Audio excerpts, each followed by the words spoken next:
Suite à la décision du Mali de mettre fin à l'accord pour la paix et au regard de l'ingérence de l'Algérie dans les affaires du Mali, ce soir nous interrogeons l'histoire politique entre les deux pays.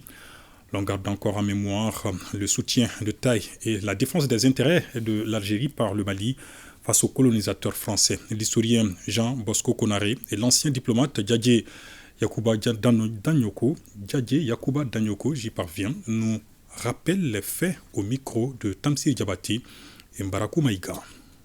L'Algérie doit au Mali une dette qu'elle ne pourra jamais payer de toute éternité. Pour que l'Algérie puisse parachever son combat pour sa libération, il lui fallait absolument un repli stratégique. Cette profondeur stratégique lui a été offerte par le Mali, ce qui a permis à l'armée de libération nationale d'installer son QG à Gao, avec à la tête Bouteflika, et cette profondeur stratégique a permis aux combattants de l'armée de libération nationale de mener des attaques à partir du territoire malien.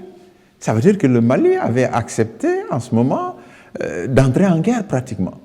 Alors on ne peut pas comprendre qu'aujourd'hui l'Algérie s'enferme et invoque une disposition de sa constitution qui interdit à l'armée nationale de combattre en dehors de ses frontières.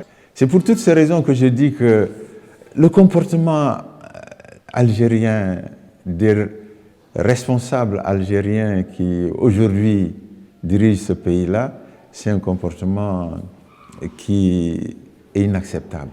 Il faut le dire, les combattants algériens, l'armée de libération nationale étaient arrivés à bout de force. Et cette force supplémentaire-là, c'est à partir du Mali qu'elle a pu reconstituer cette force-là.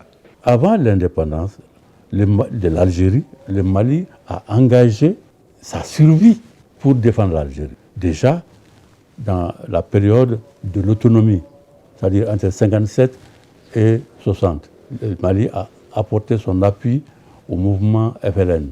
Le Mali a abrité les combattants du FLN avec le chef de la fraction qui était Bouteflika. Ça a été fait. Ensuite, le Mali a pris position pour l'Algérie indépendante dans le conflit sahraoui. Le Mali a pesé pour que la paix revienne. Donc, ce n'est pas quelque chose d'anodin. Le temps passe. Ça s'est passé entre 62 et 63. Or, les gens qui sont nés en 62 63, quel âge ils ont aujourd'hui? Ils ont la soixantaine. Est-ce qu'on leur a raconté la révolution algérienne? Est-ce qu'on leur a raconté les relations maliano-algériennes? Qu'est-ce qu'il reste dans la conscience de la jeunesse algérienne? Qu'est-ce qu'il reste de ces rapports-là? En termes de voisins, ça ne se définit pas en termes de Goulikaboui placé en Gansiki, en ce moment-là, donc il faut que le Mali récupère toute sa souveraineté. Et récupérer sa souveraineté, ça veut dire, premièrement, spatialement, géographiquement, ce qui lui est internationalement reconnu comme territoire.